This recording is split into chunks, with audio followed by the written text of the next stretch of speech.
What up? My name is Amanda. I'm 22 years old and I am from Texas. I just did a video, so that's why there's makeup on my hand. Anyhow, I've had vitiligo for 4 years now. If I can, I'll put in pictures of before and so you can see. But I haven't always had vitiligo, and this video is just like to express to those of you who are struggling with vitiligo, or if you're a burn victim, or you have psoriasis, or you have acne. This is for everybody who struggles with something that has to do with their physical appearance that you can't just change.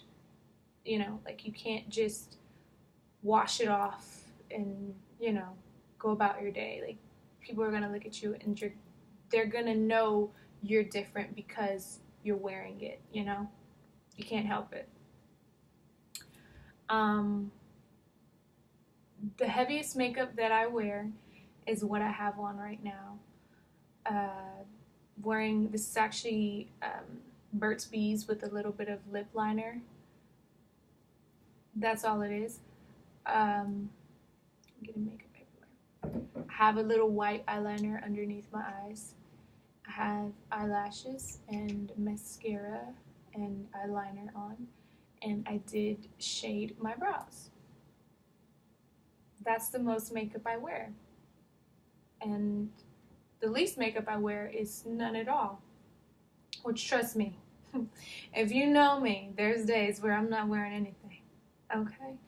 But no, I'm saying this because most of the videos that I've seen on YouTube, and anywhere for that matter, are tutorials on how to cover your makeup, how to cover your flaws, how to hide it or make other people more comfortable with being around you, even though you're the one that's actually going through having vitiligo, being a burn victim, having psoriasis, having extreme acne, whatever it is. It hasn't always been easy, and there are still days when I wake up and I'm just like,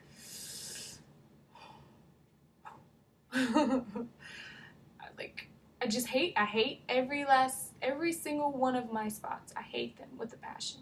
There are days.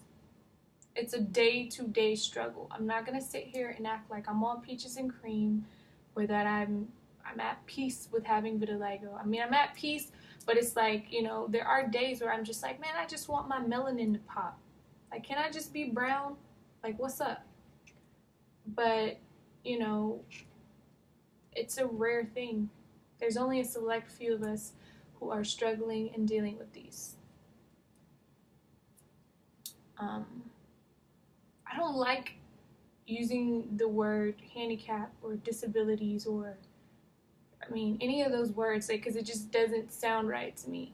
But dealing with our situations, let's just say that, not everybody has to deal with this.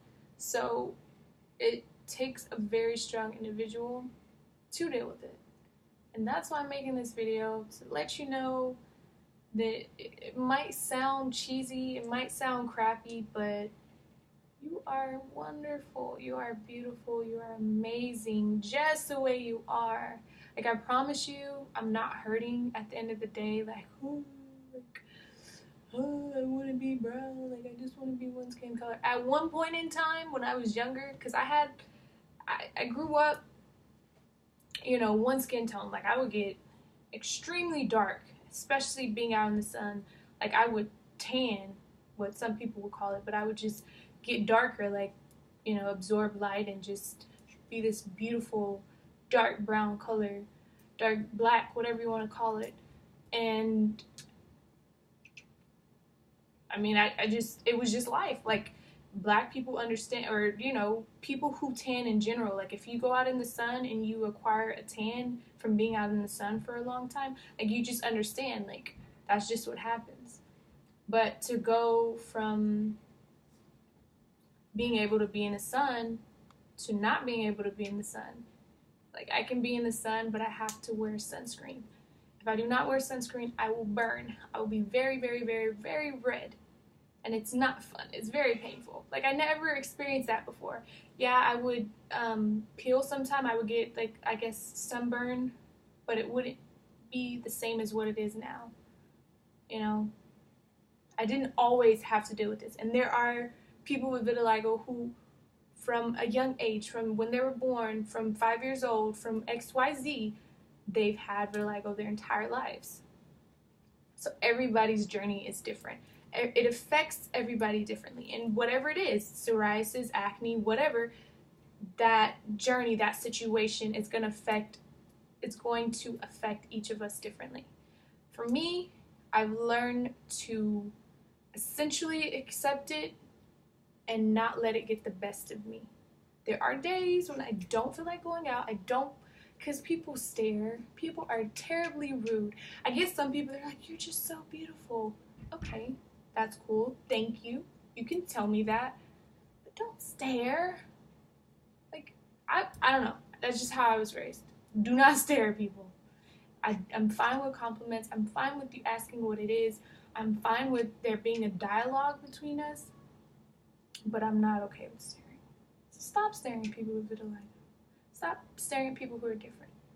And I can't say that I've never stared at someone, but usually if I'm staring at them, it's to make eye contact so that I can approach them and ask them, hey, I don't know if you're comfortable with talking about it. However, I'm very curious. I would love for you to be able to explain to me, educate me, what exactly is it that makes you different? Why do you have the brown or the white splotches of skin? Simple, Be polite. It's another thing. But back to us with our differences. I'm trying not to make this a long video, but I just essentially wanted to let all of you know you're still beautiful, you're still amazing, you're still awesome. I mean, we're people just like everybody else, and if you're struggling with it, if it's new for you, it's not always going to be this hard, it's not always going to be this tough. You will learn to own it. I pray that you will learn to own it. You will have bad days. It will be tough. It will be hard, but you will get through it, and things are going to be okay. And if they're not okay, you can always talk to me, your vitiligo sister. And like I said, I keep getting this lipstick on me. Like I said, I don't care if it's acne, if it's psoriasis, if you're a burn victim. All of us aren't going to be able to embrace it. We're not all going to want to accept it. We have to, because essentially that's the hand that we were dealt. And I believe in making the most of whatever it is. 4 years ago, I lost my brother. He was murdered.